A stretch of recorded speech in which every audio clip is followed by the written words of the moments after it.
kick things off. Today, we are talking about working smarter with AI agents, a very timely topic that I'm super interested in myself. My name is Rob. I'm the Director of Events and Marketing here at Power to Fly. Very excited to host one of our ongoing talks with our amazing sister company, let's say, right? Sure.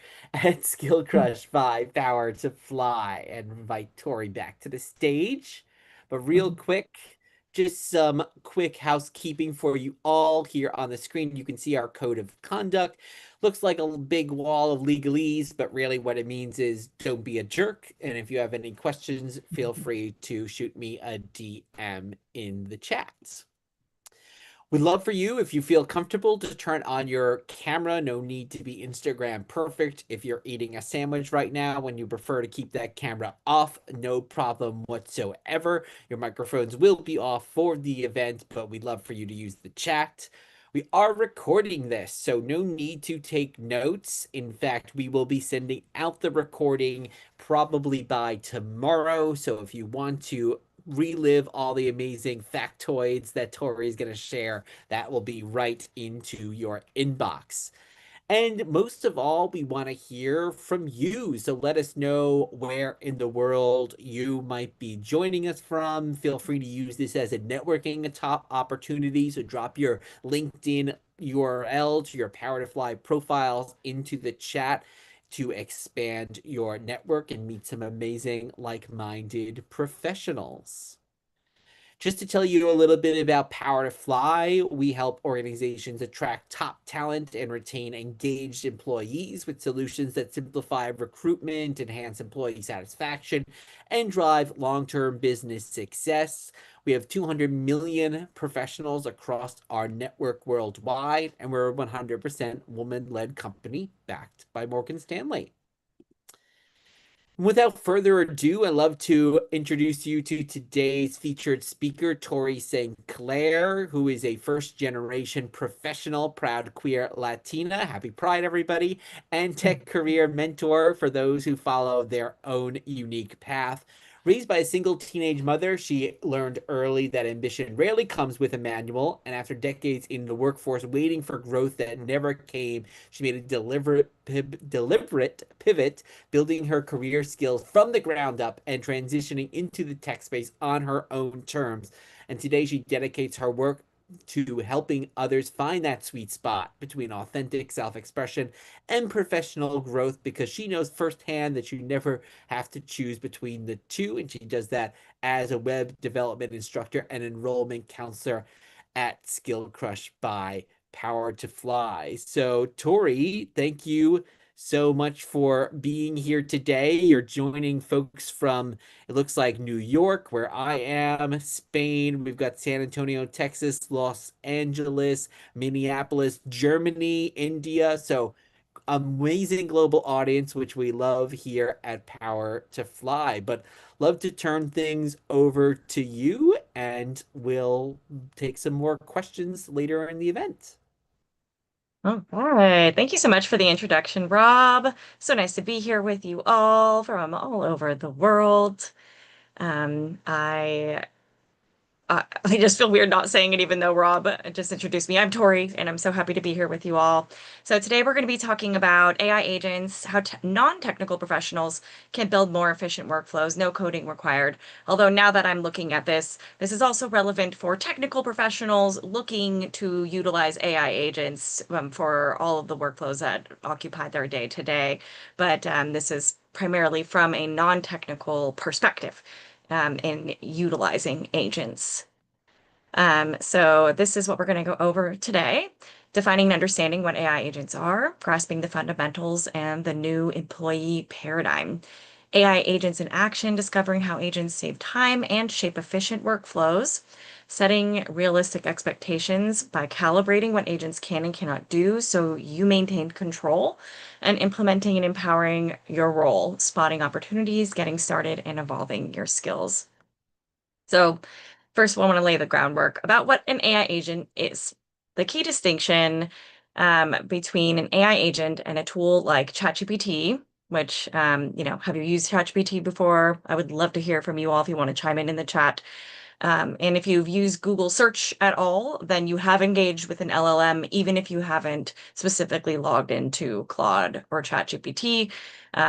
Google search is now plugged into Gemini, which is their large language model. So the difference between a chatbot and an agent is that an agent makes decisions and actions, where a chatbot just provides answers. So a chatbot will respond to a single question, like asking a colleague something in the hallway. Whereas an agent will handle a whole task end to end, however you define what those ends are, like hiring a capable assistant and then trusting them to deliver. Shakira said, I've been training my GPT for a few years now. Awesome. So you've been on it from the beginning, and that can make a big difference. And I'm sure you've seen a lot of changes since, especially ChatGPT began. So agents can autonomously use tools, which these tools really are tools like this is a web search tool, this is a file read tool, an email send tool, a filling form tool, and chain steps together, like find the data, summarize it, then draft the report. Deb has been on ChatGPT for at least 2 years. All right, we got some like people that have been jumping on it, not afraid of new technology. I love it. A lot of what I'll be talking about today is really just jumping in and experimenting. So the new employee model is my old mindset might have been my day is filled with repetitive tasks and only little slivers of time do I really get to sit down and kind of focus on the unique work or the work that is going to bring change or value to my company. But a new mindset is I save time by delegating tasks and reviewing the result. So your job shifts from doing to briefing and reviewing. The better you describe the task, the better the output. Shakira said, for some of those changes haven't been welcome, and I'm one of those there that actually sends feedback. I'm sure that's very helpful for them as I feel like they are very responsive to feedback. So engaging with that is pretty exciting because you're kind of shaping it all. So this isn't just about typing prompts. It's not just about typing prompts. It's about delegating. Think, what would I give a very capable employee to handle on my behalf, given they had all the relevant information? Think of an AI agent as a tireless team member, available 24/7, never bored by repetition.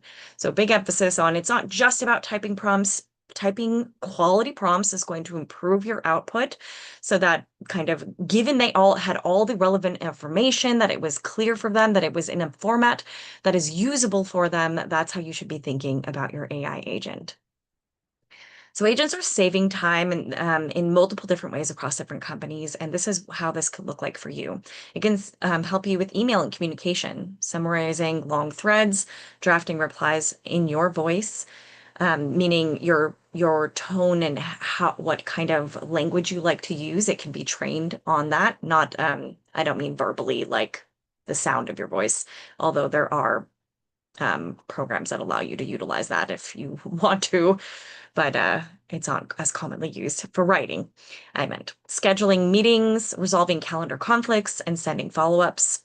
It can be used for research and briefing, researching a topic and producing a structured briefing document, data and reporting for pulling data from spreadsheets and generating a formatted weekly report, and CRM and admin for logging client notes into a CRM after a call. So an AI-powered workflow looks like having the agent not replace your judgment, knowing that you are the author of the protocol to start, and the agent handles the assembly, and you focus on activities that can bring greater outcomes. So you might have in the past manually collected data from 3 sources, pasted it into a spreadsheet, formatted it, written a summary, and then emailed the team.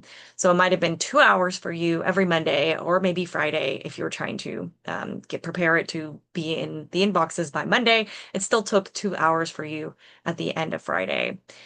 But now it might look like the agent runs automatically on Sunday night, collecting the data, analyzing based on your criteria, creating a summary, and emailing the team. The report is in inboxes by 8 a.m. Your Monday starts with decisions, not data entry. So calibrate your expectations about what agents can and can't do yet is really going to help you decide and make best use of it, especially for kind of long-term um, like gains and not just kind of struggling with it and feeling like you are fighting it to have to do extra review, which I'll be talking about this kind of more throughout the rest of this webinar. So, starting with understanding the current capabilities and limitations of AI agents is crucial for effective integration into your workflow.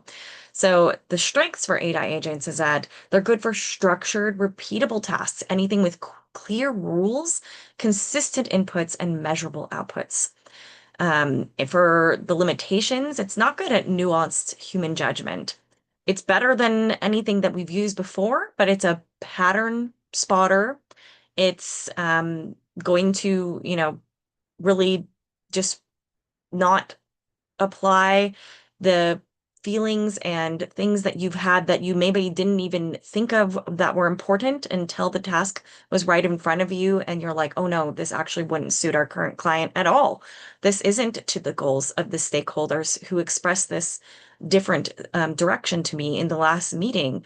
Or I've just been observing the kind of feeling of our audience and how they kind of want things to go into a different direction. And I'm applying my human judgment to realize that a fresh kind of outlook is needed for the way that our product is going to go.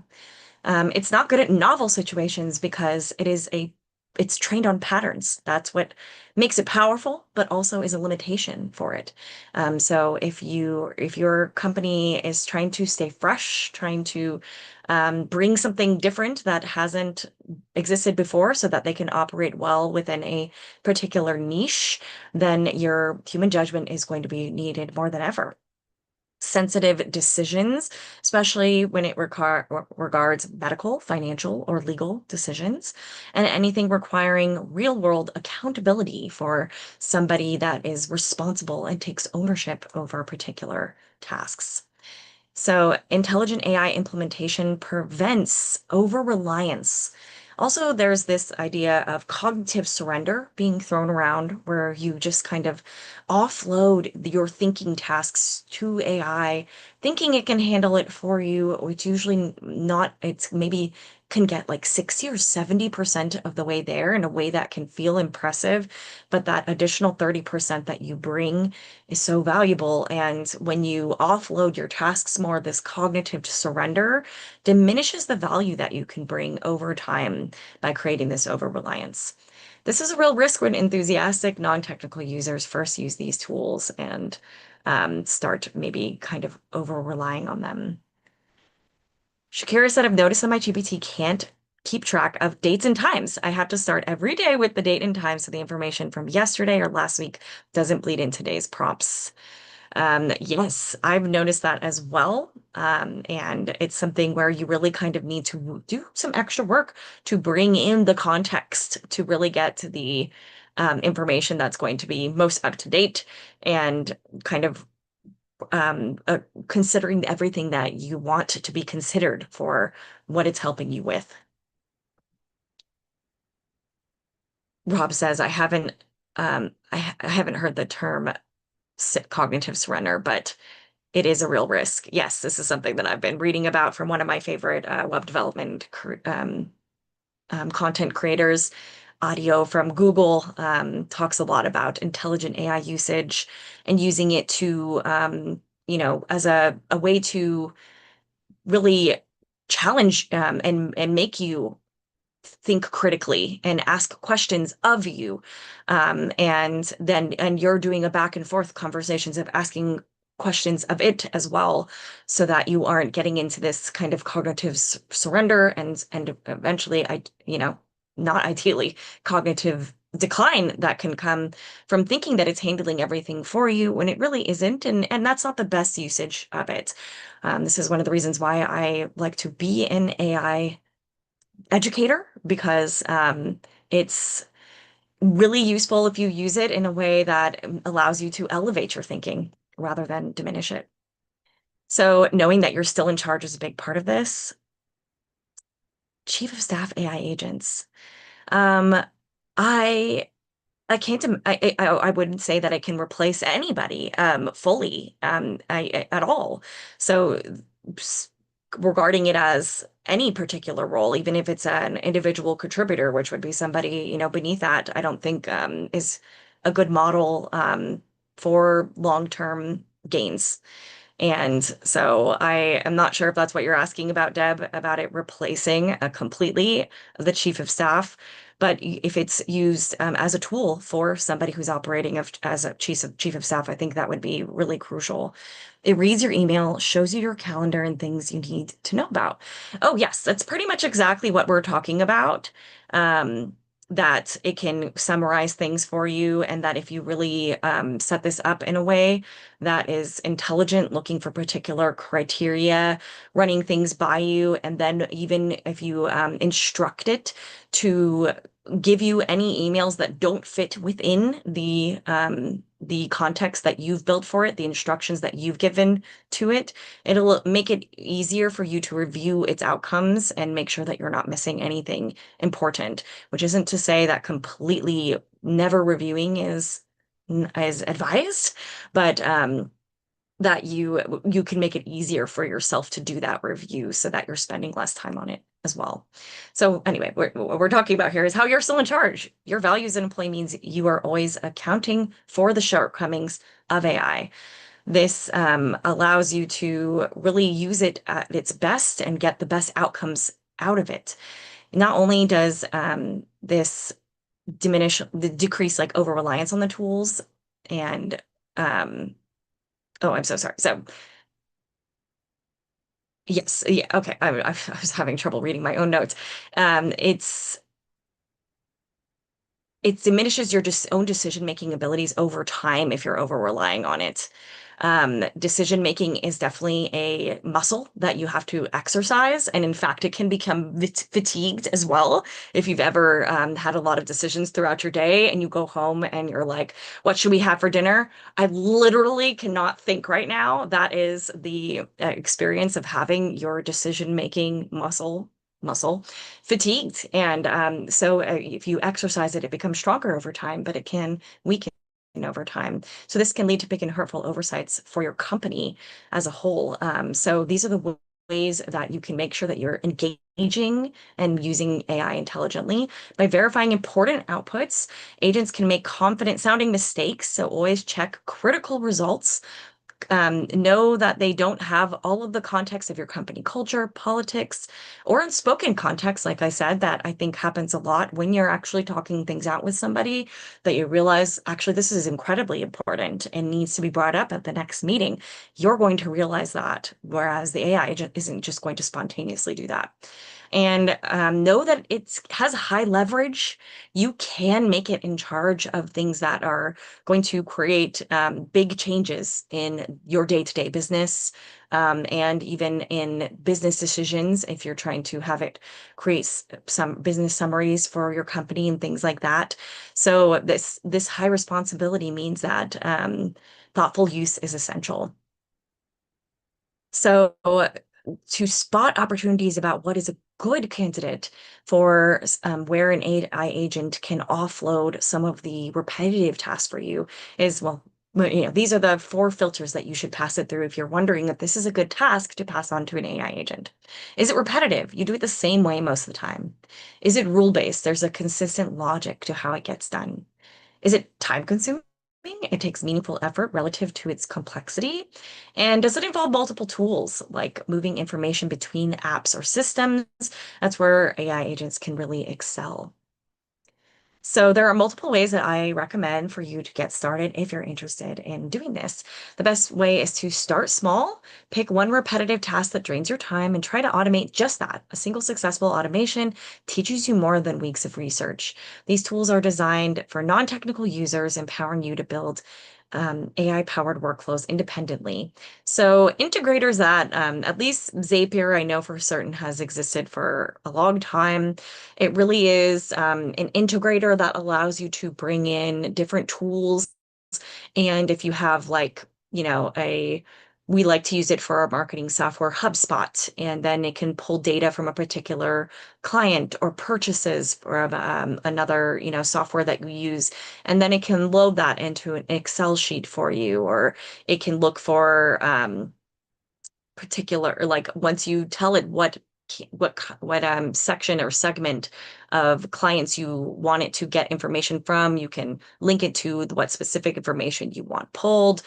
But now with AI agents, you can integrate AI agents into these workflows that you build with Zapier, where there's an AI agent that's coming in at a particular step and has particular set of criteria that it's making a decision about whether to follow this branch, or it's going to synthesize all of the data pulled into a summary, or going to format the data in a certain way that is going to focus on what you know is important because especially if you're doing data analytics of any kind, you know that what data is kept and what data is what kind of formulas you apply and what you realize is important and what it really tells the story that you're looking for makes a huge difference in whether or not you're actually getting something useful out of this data and it's going to be actionable and it's going to create good outcomes.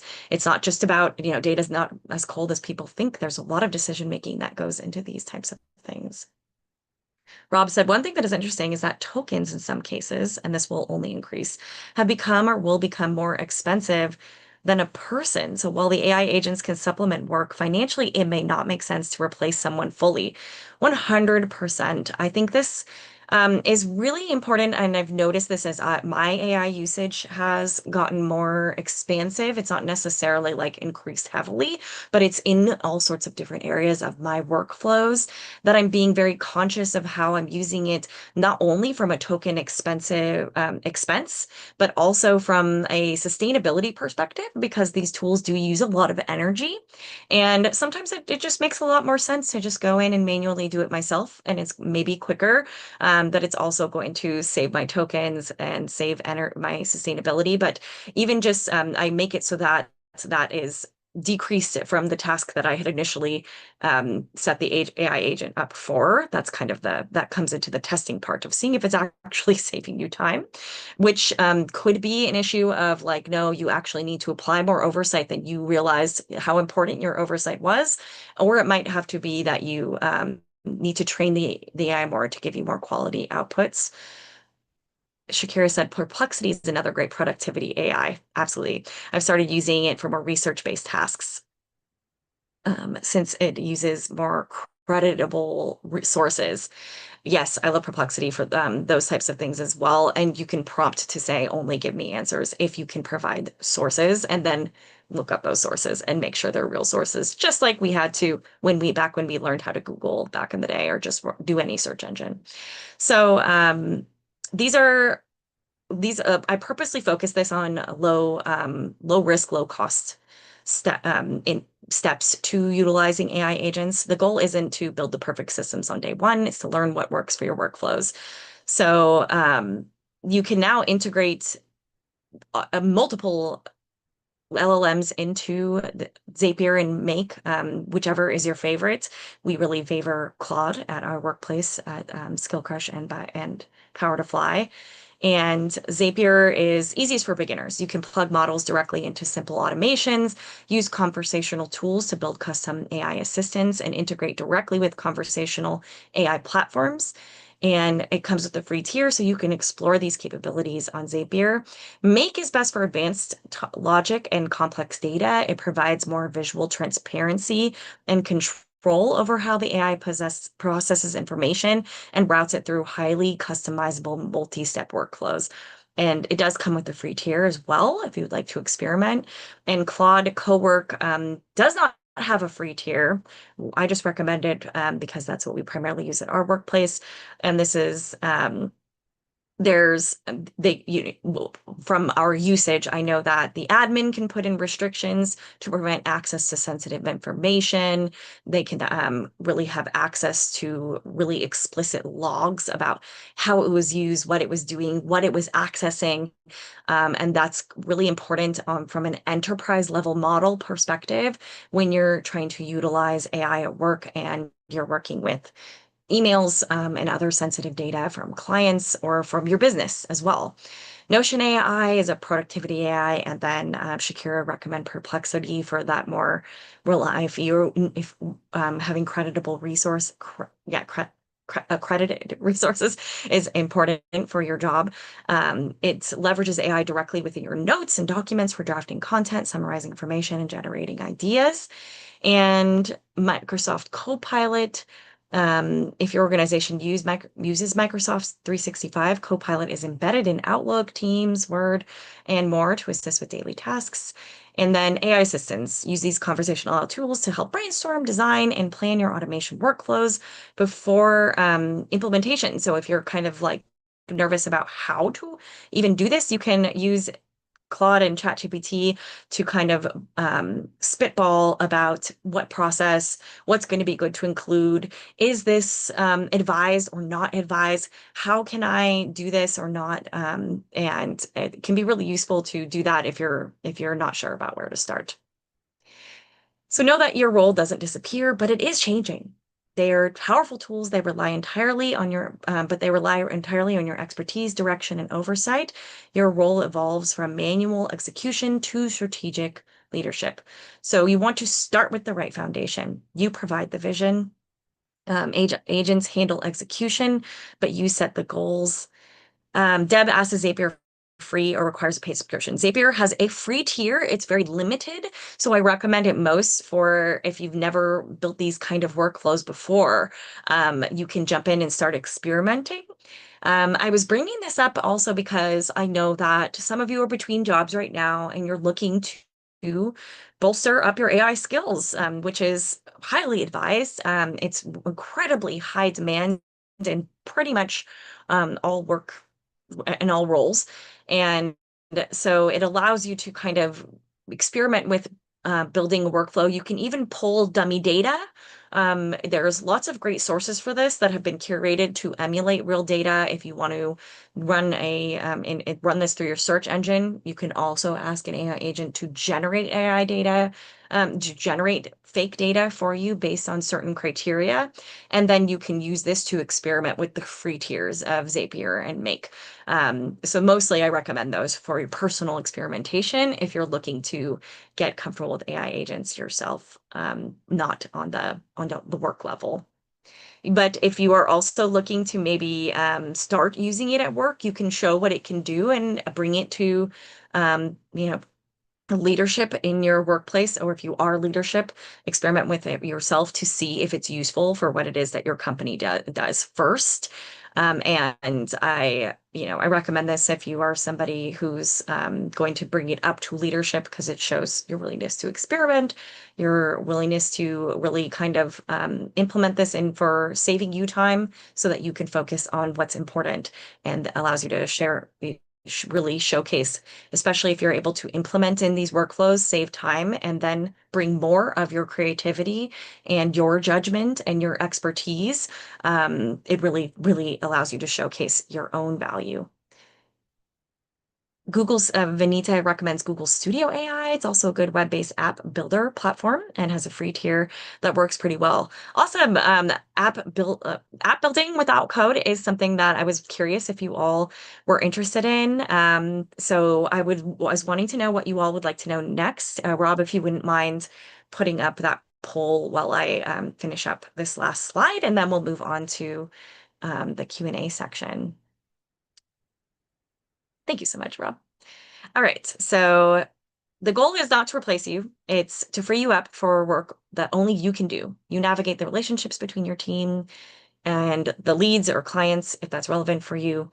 You make complex decisions by applying your expertise, and you are the creative commander of the ship. You provide the vision. Agents handle the execution, but you set the goals, define the parameters, and provide crucial human judgment and accountability. What's been interesting to me about this is that there, have been a lot of just scares and reflection and AI ethics analysis going towards like, is AI trying to replace humans when it's used at its best, which is not to say that there aren't leaders out there that do have the thought in their mind that they would like it to replace humans. But really, in our experience being a company and as an individual, being an employee who has been following this AI from the jump, is that if it's used at its best, it really allows you first, in order to even use them well, you have to be a great communicator. You have to have a really clear head for what priorities are and be able to communicate them clearly. You have to be comfortable with iteration and experimentation. And then additionally, once you have them good, well and in place, then you are in a good place to spend more time on human things like creativity, applying your human judgment, synthesizing together all of the expertise that you may have started to develop at school and then have carried on through years of experience. You have more time to bring those in, and it can be very exciting. So this is a new competency.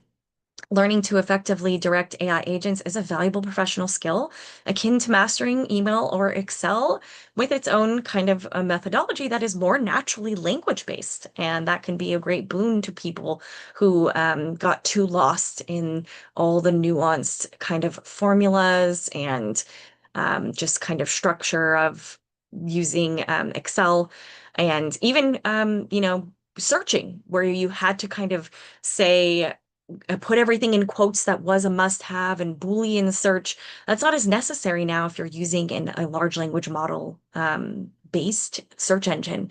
You could really just type in the question as is more natural for you to phrase, and it can glom onto that. But I think combining some Boolean search things is really going to get you your best results. Same thing with when I'm using AI. I realize when I'm app building as a web developer, I'm bringing in that language that enables me to get better results faster than if I just use straight natural language the whole time. So often a combination of the two is going to get you your best results if you're applying these as a professional in a particular area. And this allows you to gain a competitive edge. Those who embrace and develop this skill early will find a distinct advantage, positioning themselves as indispensable assets within their organizations. Okay, so it seems like everybody who wanted to participate in the poll has done so. So we can wind that up. And it looks like a lot of you are looking more for real world walkthroughs, and all of these are what you want to learn. So wonderful, because I'm going to continue to host these AI-based webinars, Chat and Learns on a regular basis. So it's great to see, a little under half of you wanting to learn all of this because that gives me plenty of material to work with. I was just curious if you all were really directed towards a particular area, but it seems like you all are a curious and enthusiastic bunch. So I love that. All right, so let's get into the Q&A. Yes. So actually, I wanted to start. We have some questions that were pre-submitted, but I actually thought let me start with Cecilia's question in the chat because it's very timely. And Cecilia is saying company that acquired us is planning to lay off all staff in the upcoming week. And very sorry to hear that. But also they've decided to onboard Claude tokens and spec kits as of last week. It seems in tech with Meta and Cisco's 10,000 plus layoffs. The thought is to replace with AI. How should those in tech pivot with this in mind? Even if we master agentic AI, the roles lost probably won't return. So I'll let Tori answer. One thing I do want to add is we are seeing the cost of the tokens rise considerably. So about an average person is using about $100,000 worth of the tokens in a year. So when you think of that versus a person's salary. An engineer, it's about $250,000 worth of tokens. Mhm. So there is a cost there that I think right now everyone's kind of jumped into the AI bandwagon. But I think as those costs are, and of course the companies are getting sweetheart deals right now because these companies are still operating at a loss, the AI companies, I should say. So I think we will start to see this kind of balance out a little bit, which is cold comfort right now, of course. But Tori, to Cecilia's question, how should those in tech pivot with this in mind, and keeping in mind that training on some of these things might still mean that role is replaced, if not now, then in the future. Yes. So the few things I would like to say on this, one of them is that I am also a career coach and counselor for Skill Crush by Powerfly. And we really have our fingers on the pulse of a lot of the changes that have taken place in the job market. AI has really affected it, but I just want to throw in as well that there have been an ongoing layoffs since 2023 that have been affected by other things, such as they overhired throughout COVID and they had to readjust their cost structures in order to account for this. And that is being augmented by the AI kind of interpretation that it can, it replace employees. Really, it's making individual employees more efficient, and so less people are needed per team sometimes to get the same outputs. But to Rob's point, I follow tech news a lot. Uber just put a cap on all of its developers' usage with Claude. They were using it all the time, and it's became too expensive for them to really maintain. And so people have to be conscious of their usage with it, which is going to all of the so just perspective on AI companies, ChatGPT, Claude, and Gemini are the major three. They have been trying to find their market niche for some time now, and they've discovered that the most profitable market niche has been for them, at least as they are identifying right now, which makes a lot of sense to me from my perspective as an individual, has been with companies and having them and encouraging them to implement it into their workflows. So they are at this moment going, ah, yes, this is where the profit is, and it's just like any new program that you see, those a new streaming service. I think Howdy was like the new one. They get you in for free or low cost to start, and then once they get you hooked and they have a large enough audience, they start to increase their costs. So this is going to cause a shift in as well in this kind of perceived ability to just kind of offload anything and everything to AI agents. There's another thing that I would also want to bring into this, which is the last part, that I would focus more on the other parts. So I have a perspective on this primarily as a developer, so I'm going to speak from that direction, but I hope that it's applicable for a lot of you as well, including Cecilia. Developers do a lot more than just code. They are, making a lot of decisions for ethical reasons, factoring in, social differences. Like if your company is global, performance is going to be incredibly important, where people in India are going to have just lower bandwidth internet, or if you are a designer, of course, the kind of social context comes into play more. Communicating with stakeholders is something people are often doing only at higher levels, but AI has kind of made it so that people are expected to have more ownership and make more strategic decisions than just being individual builders. They are so bolstering those soft skills is actually more important than just kind of leaning into being the most and most advanced expert. Also, agentic coding involves being very smart about how to set this up, and in initiating more tests than you may have when it was just built by you, so that you can spot problems at any point, and really making sure that you are making it easy for you to overview its output because that's the bottleneck now that tech companies are experiencing. It's not as much in just creating the code in the first place, it's reviewing the code. And so when you're smart with AI agents, you are making it so that it's highlighting particular areas of interest that you should spend your time on rather than just going, I'm just going to start from the very beginning. I'm sure, that's just an exaggeration, but making it so that it's that review process is smarter, easier, more efficient is kind of the direction that these things are going as well. So those are just kind of, some perspectives and things that I hope kind of give you some areas that you can focus on. And I'm so sorry you're going through that, Valerie. Yeah, but I'll echo too I'm as a sorry, marketing and Cecilia. events. I was just scrolling through the questions, Cecilia. What were you saying, Rob? No, and I certainly echo as a marketing and events professional, and I think the storytelling skills, those kind of skills are very important now, and especially being the fulcrum between tech or marketing or sales or what have you, having that kind of ability to convey ideas is going to be more important than ever. And I just see, as Jaita is saying in the chat, they just had an article that a startup shut down because of the token cost. So I think it very much is real. Shakira was Mhm, saying she personally pays for the plus tier. So the tokens often don't come in there. Is it better to have just access to AI agents on a private side instead of relying on company funding? I mean, mhm, I think this will come down to kind of a case by case basis as what you're doing. I also think what this also mhm, comes down to is how your company wants to approach AI. Are they going to restrict everyone basically to one platform, which is what mhm, we're seeing a lot of places? You're only allowed to use Claude. You're not allowed to use ChatGPT. That way, there is a universality to it, and they have that. Other companies are going to have a more of a pick and choose kind of quality to it. Use whatever you think is best.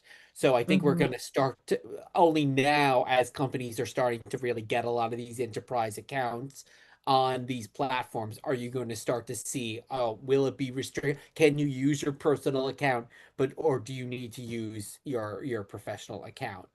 mhm. I do want to ask also, Tori, to Valerie's question here, which was when I hear you say workflow, I am interested to know what type of applications would be suitable as a workflow to be created using an agent as opposed to trying to build something in Claude code.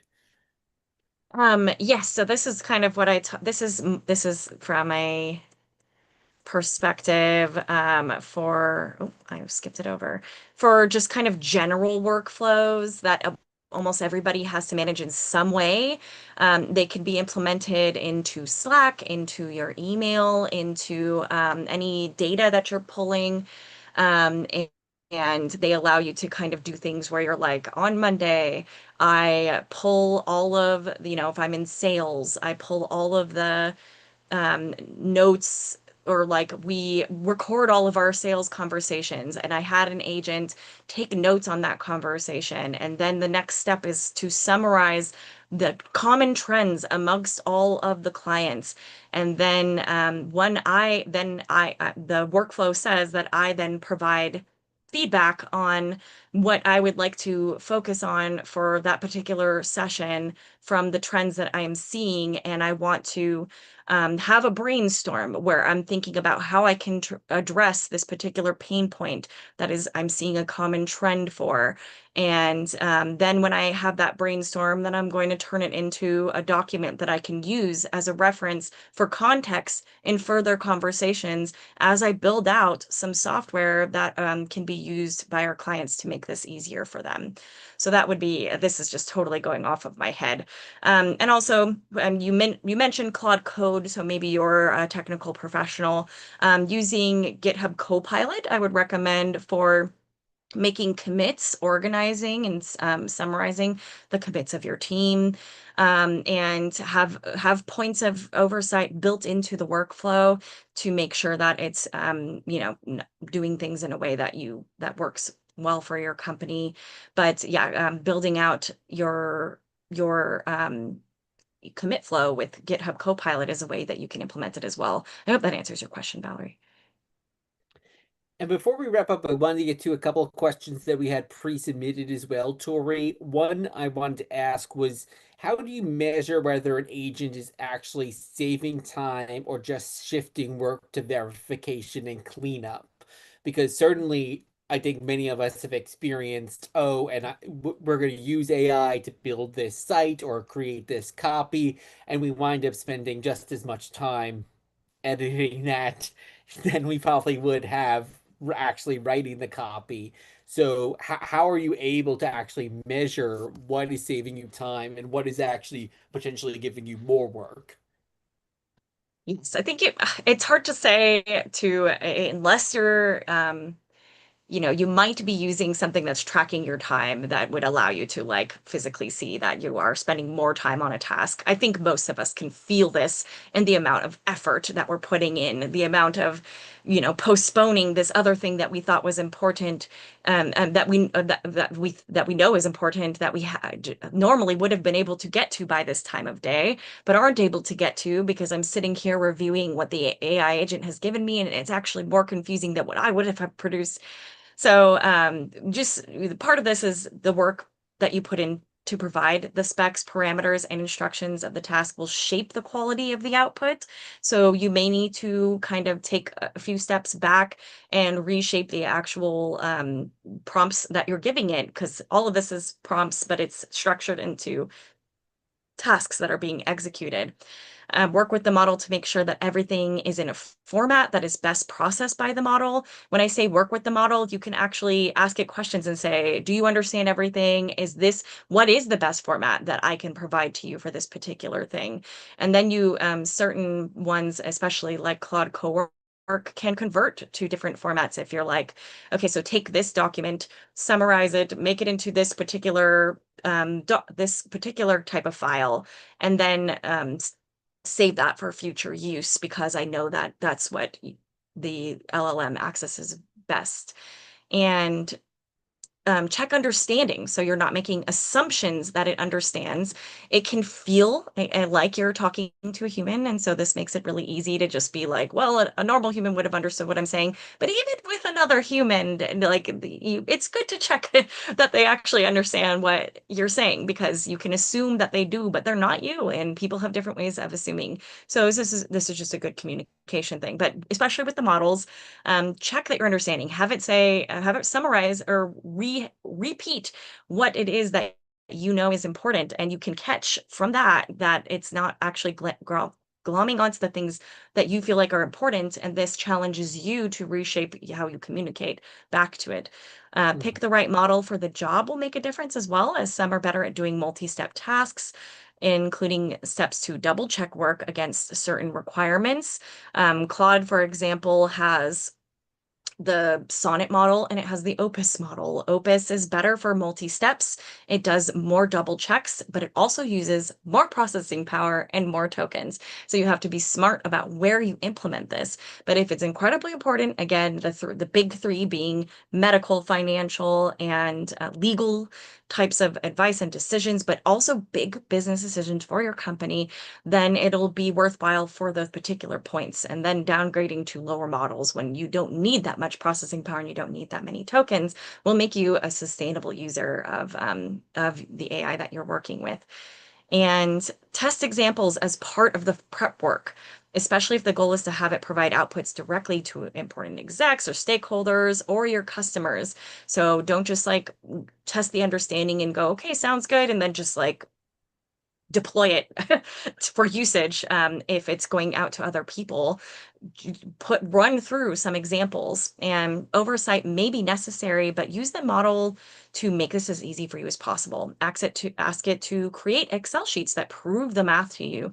With code, ensure that the code is produced in a sandbox environment first, and have the model build in tests with results that you can overview that are incremental in their complexity to allow you to quickly spot where some refinement may be needed, which I mentioned earlier. And if you're using it with customers in conversational capacity, have rules in place for when it needs your approval before submitting. And this could really help if you're worried about it running in the wrong direction. It should really only be handling responding, follow-up, etc., when it's fairly rote and follows very systematic rules. But if it goes outside of those, then you should be applying your oversight. But it should decrease how much of that you need to apply. Thank you. And yeah, some more comments in the chat here as well, into saying they balance use of both personal instances of ChatGPT plus company Claude. And as I said, some we may see that go away in some cases. Other companies are going to embrace it. But Jaita had also a question for you, Tori. Does data leakage happen when you used paid AI tokens within the company? Data leakage, I would be curious exactly what you mean by that, because oftentimes that means it's kind of like distributed outwards. Maybe I think you mean like, is it being trained on that data that could come up in other people's conversations?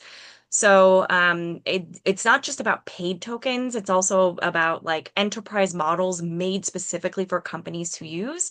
Claude Enterprise has a data privacy commitment in place that Anthropic will not use data submitted to the enterprise API or paid enterprise plans to train its base models.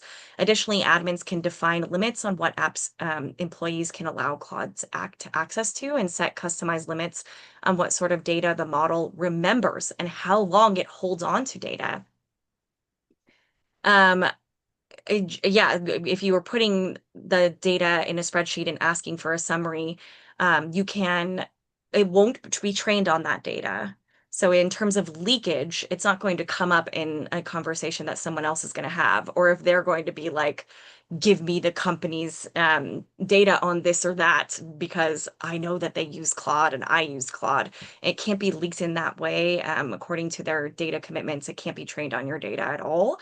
It can only remember data for so long, and you want to limit its access to apps if it's containing lots of sensitive information. Like ours is not connected to our HubSpot because that contains sensitive information of our clients. Remember that models inherit file permissions. For example, if you share a file or file access to the model, that can set them to read only or no write access, both in your local files and versions you are sharing from a cloud-based storage. And some preparation may be needed by the company before adopting AI tools, such as stricter definitions on what is defined as sensitive or proprietary data, and training for certain professionals that may be allowed to use Claude with sensitive data, but they will be trained on necessary protocols to anonymize the data or to remove or create more generalized ranges for certain financial information about the company that's too sensitive. Yeah. So I wouldn't recommend just kind of letting everybody run amok and plug in every single app.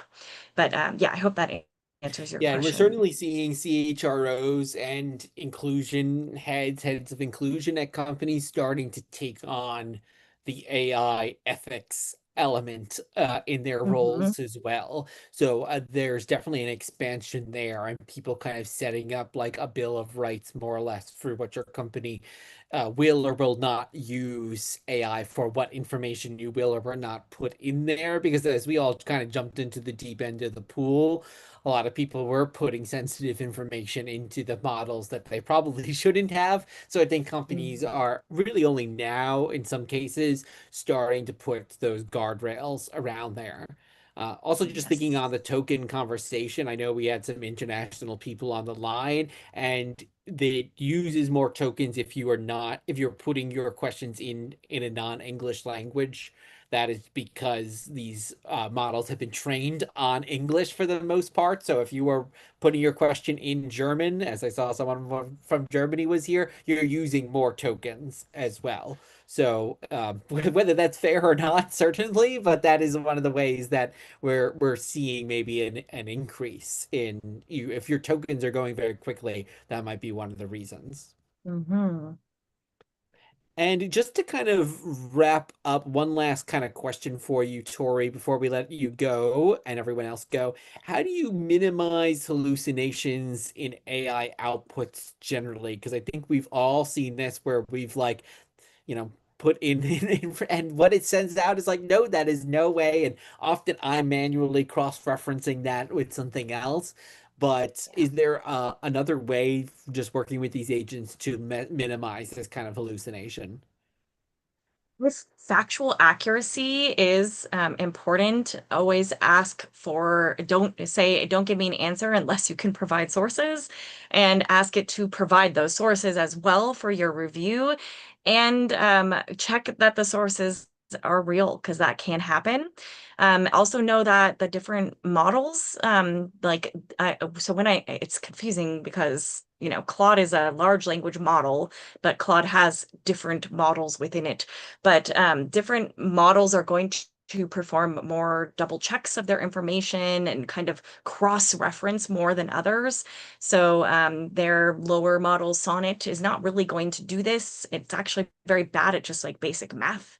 And so you would want to kind of choose the model that's right for the job if factual accuracy is important, and always verify, if especially if it's legal, medical, or financial, um, that ideally, this is an expert that's going to be using it as a tool, not somebody who doesn't know what they're talking about, over relying completely on the tool to produce this important information for them. So there's going to be a certain amount of that that you'll just be naturally applying as somebody who's bringing the expertise to the role, and also that you are going to know how to research, because we've all been trained on that in the past, and it should be um, in universities, especially at that level, but in high schools as well.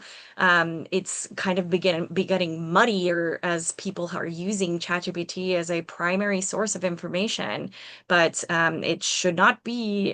You need to find those primary sources when it's sensitive information, and you can use it to find those, but open them up and look at them.